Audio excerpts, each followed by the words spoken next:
आत्मा, हमारी आत्मा, एक ऐसी आत्मा जिसे ना हम देख सकते हैं ना सुन सकते हैं, सिर्फ और सिर्फ महसूस करते हैं कि एक आत्मा होती है जो हम सबको जिंदा रखती है।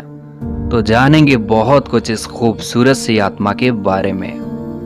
नमस्कार दोस्तों, मैं हूं चंदू और ज्ञान स्टार पर आपका स्वागत करता हूं। दोस्तों, कई लोग ऐसा दावा करते हैं कि उन्होंने आत्मा को देखा है और वो उस आत्मा से बातें करते हैं, और दावा ये भी करते हैं कि हमारी आत्मा का वजन 21 ग्राम होता है। The logic. एक रिसर्च के दौरान एक उल्टी सांस ले रहे व्यक्ति को कांच के शीशे में सील कर दिया जाता है, और जो आगे होता है वो काफी चौंकाने वाला था। डॉक्टर और साइंटिस्टों ने देखा कि जिस कांच के शीशे में उस व्यक्ति को सील किया गया था वो सडनली चकनाचूर हो गया।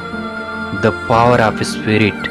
आज भी कई साइंटिस्ट अपने अलग अलग एक्सपेरिमेंट से जानने की कोशिश करते हैं कि हमारी आत्मा का राज क्या है हमारी आत्मा, लेकिन उन्हें ज़्यादा कुछ मिलता नहीं, क्योंकि आत्मा एक ऐसी चीज़ होती है जिसे कोई अभी तक नहीं जान पाया, और मुमकिन है कि भविष्य में साइंटिस्टों द्वारा जान लिया जाए कि हमारी आत्मा होती क्या है।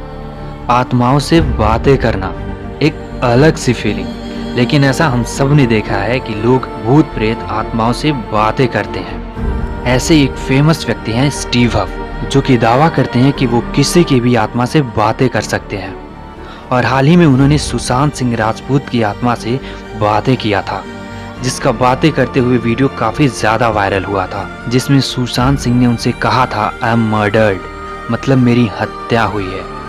वीडियो काफी ज्यादा वायरल हुआ था, लेकिन इसमें बहुत से लोगों का विश्वास बिल्कुल नहीं है, खुद मेरा भी।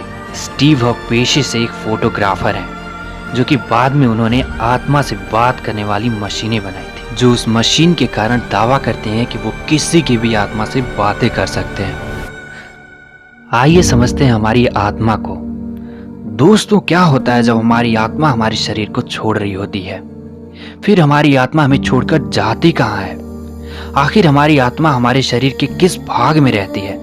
ऐसे बहुत से सारे सवाल हैं जिसका जवाब हमें गरुड़ पुराण में मिलता है। गरुड़ पुराण हिंदू धर्म साहित्य का 18 महापुराणों में से एक बड़ा महापुराण है, जिसमें आत्मा के बारे में बहुत सारी चीजों को बताया गया है। दोस्तों, मृत्यु के कुछ समय पहले अर्धशूल चक्र यानी हमारी आत्मा का संबंध इस पृथ्वी से टूट जाता है, और फिर इंसान के पैर ठंडे हो जाते हैं और आत्मा शरीर से निकलकर यमलोक की यात्रा शुरू कर देती है। जब हमारी आत्मा हमारे शरीर को छोड़ रही होती है तो सबसे पहले एस्ट्रल कोड टूटते हैं। एस्ट्रल कोड हमारी आत्मा और हमारे शरीर के बीच का संबंध होता है, जिसके टूट जाने से आत्मा हमारे शरीर से मुक्त हो जाती है हमेशा के लिए।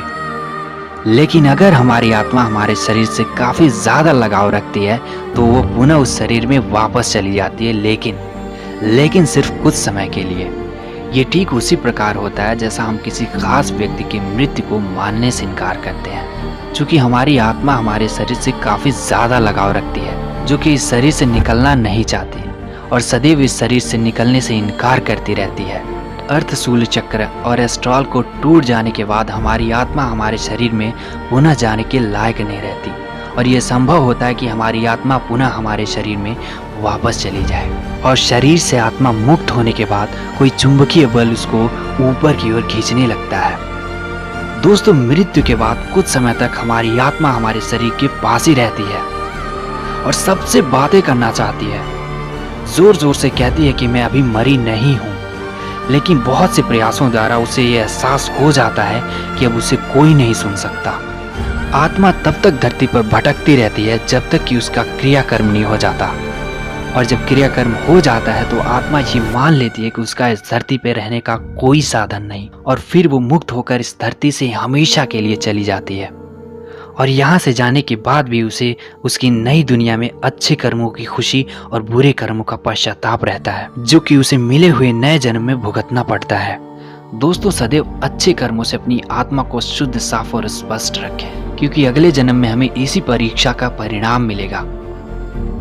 जानकारी अच्छी लगी हो तो वीडियो को लाइक करें और चैनल को सब्सक्राइब करें, क्योंकि यहाँ पर आपको हमेशा नई नई ज्ञान की चीजें देखने को मिलेंगी। धन्यवाद।